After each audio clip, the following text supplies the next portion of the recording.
Hi Libra, kumusta po kayong lahat? So yan Libra, maraming salamat po sa walang sawang pagsubaybay sa ating pong mga reading. And kung ikaw ay bago pa lang sa ating channel, mag-subscribe na po kayo. Then i-click mo na rin yung ating notification bell para lagi kang updated sa ating mga bagong upload, okay? So tignan natin Libra, ano ba yung mga possible na ganap sa inyo this week? Libra, Sun, Moon, Rising, and Venus sign. Okay. Ano po yung mga possible na ganap kay Libra this week? What do you need to release? Ayan. So, ikaw na yung tinanong, no? Ano ba yung mga kailangan mong i-release? Kasi baka alam mo na yung sagot, pero hindi mo pa rin ginagawa. Okay, alam mo na yung mga nagiging blockages, alam mo na kung ano yung sagot doon sa mga katanungan mo na pwede nagpapahirap sa inyo ngayon or magpapahirap sa inyo ngayong week na to. Yun nga lang guys, hindi mo siya kayang i-release. Mahirap kasi guys talaga mag-let go ng isang bagay na alam mong napalapit sa'yo. Tignan pa natin. Libra, Sun, Moon, Rising, and Venus sign. Libra, Sun, Moon, Rising, and Venus sign. Additional message. Okay.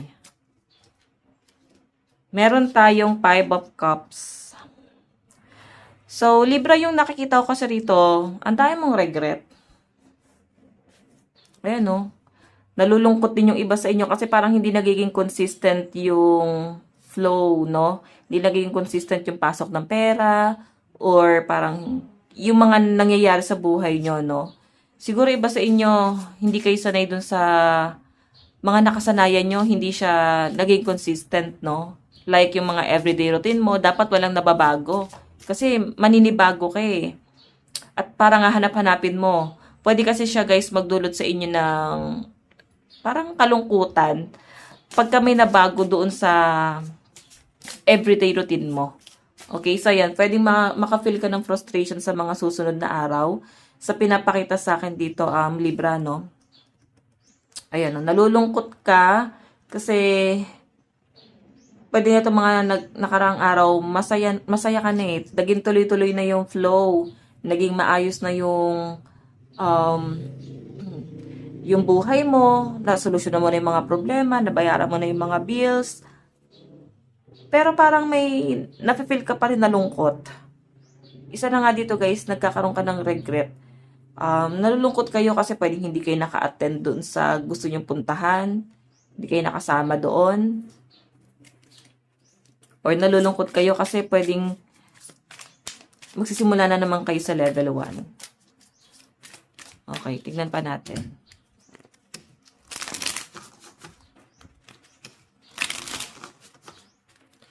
Libra, Sun, Moon, Rising, and Venus sign. Meron tayong Page of Cups. So, ito naman guys ay appreciation. Tignan mo, meron kang isang tao dito na parang, parang binibigyan mo siya ng importansya, pinapahalagahan mo tong taong to, and sobrang binavalue mo lahat ng effort na ginagawa niya para sa inyo. Problema lang guys, parang sobrang cold pa rin itong taong to, or parang hindi niya nakikita, parang hindi niya na-appreciate yung mga ginagawa niya sa inyo. Yun po yung nasasagap ko rito, kasi Page of Cups ka dito. Kumbaga parang matagal na ipon yung emosyon na to, tapos hindi ka naman sasabog, no? Like, para makikipag-away. Hindi ko naman siya nakikitang ganon. Pwedeng sasabog ka ngayong week na to, pero kaya mo pa rin siya, guys. Parang i-manage. Kaya mo pa rin kontrolin yung emosyon mo. Kaya mo pa rin magalit, pero maayos pa rin yung pakikipag-usap mo sa ibang tao. Sasabog ka, pero nakikita kita na someone na kaya mo siyang, wag ipakita sa kanya na galit ka. Kasi i-deliver mo pa rin ng maayos yung gusto mong sabihin sa taong to. Okay? I-deliver mo pa rin ng maayos yung mga message mo sa kanya. Tignan natin. Ngayon kasi parang mafe-feel mo, parang mag-isa kang lumalaban eh. Though may ginagawa naman silang effort para sa inyo. May mga tao nag-e-effort naman sa inyo at sobrang na-appreciate mo yon. Yung problema lang dito guys, parang pinipili mo pa rin talagang patunayan yung sarili mo. Okay, na parang kahit paano kaya mo naman siyang pantayan, kahit hindi nahigitan, yung sacrifice na ginagawa niya para sa inyo. Okay? Meron tayong 9 of Wands. So, ayan, may mga natitrigger, no, na problema dito, guys. Hindi maiwasan na maglabas ng saloobin. Hindi nyo maiwasan, guys, na makapagsalita dito sa pinapakita sa akin kasi 9 of Wands to, eh. Oo, hindi nyo maiwasan na parang hindi demand, maglabas ng frustration mo dito sa person mo or kung kanino man, no? May lalabas ka kasing frustration this week. Na parang napapagod din naman ako. Ano ba naman na libangin ko yung sarili ko, mag-unwind. So, kung sa tingin mo naman talaga is makakatulong to sa mental health mo, itong pag-unwind mo, do it, di ba? Hindi mo na kailangan pang ihingi ng paalam. Siguro mauunawaan naman nila yon. Hindi mo na kailangan pang i-explain yung sarili mo dito. Tignan pa natin Libra, Sun, Moon, Rising, and Venus sign. Libra, Sun, Moon, Rising, and Venus sign. Additional message. Libra, Sun, Moon, Rising, and Venus sign. Meron tayong the Moon. Ayan, parang kahit anong effort na gagawin mo kasi dito. May trust issue kasi yung mga Libra dito. Hindi kayo basta-basta naniniwala talaga. Unless may pruweba. Okay? Hindi rin kayo guys parang one-sided. Ikaw yung tipo ng tao na parang pakikinggan mo kabilang parehas na side, no? Siguro may lalapit sa buhay mo this week na may mga may mga magsasabi sa inyo ng hinanakit, problema.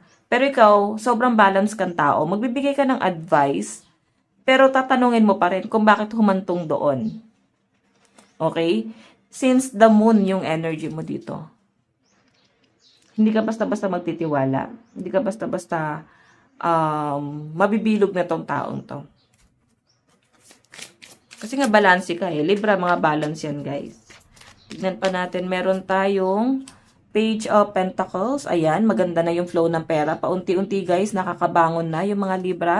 So ito kasi mga nakaraan guys, pwedeng na-frustrate ka kasi parang nawalan ka ng gana, hindi gumapang, nawalan ka ng gana kasi nga yung pasok ng pera, pwedeng hindi ka pa nakakakota. Hindi pa ganun kaayos yung flow ng pera nyo guys, ito mga nakaraan. Pero ngayon, tapos sa mga susunod na week guys, this week, unti-unti na yan. Unti-unti na magiging maganda yung pasok ng pera mo dito guys. Okay, tingnan pa natin. Magiging busy ka daw this week oh. Sobrang magbibigay sa inyo guys ng kaligayahan at sobrang positive na energy ngayong week na to. Okay, so I think mag-enjoy ka naman this week. Frustrated lang pala, no? Kaya nangyayari. So sabi dito guys, ano yung kailangan mong i-release? Siguro yung mga doubt mo. Okay? Yung mga kailangan mong i-release dito guys is yung mga, eto na nga, yung nawawalan ka agad ng pag-asa. 'Di ba? Isipin nyo na lang guys na baka kaya lang to nangyayari kasi baka gusto lang magpahinga ka. Ipahinga ka muna dito sa mga bagay na to. Okay? Kasi handa ka na naman sa mga bagong cycle at magagandang blessing. Magiging busy ka eh. Advice para sa inyo, Libra, meron tayong the world is blessed to have you, di ba? Maraming tao ang nakaka-appreciate sa mga Libra kasi malaking tulong ka sa mental health nila. Especially kahit sa universe, guys, parang na-appreciate ka kasi isa ka malaking blessing para sa lahat. Okay? So, Libra, ito lang po ang inyong reading. Maraming salamat. God bless and love you all. Bye-bye.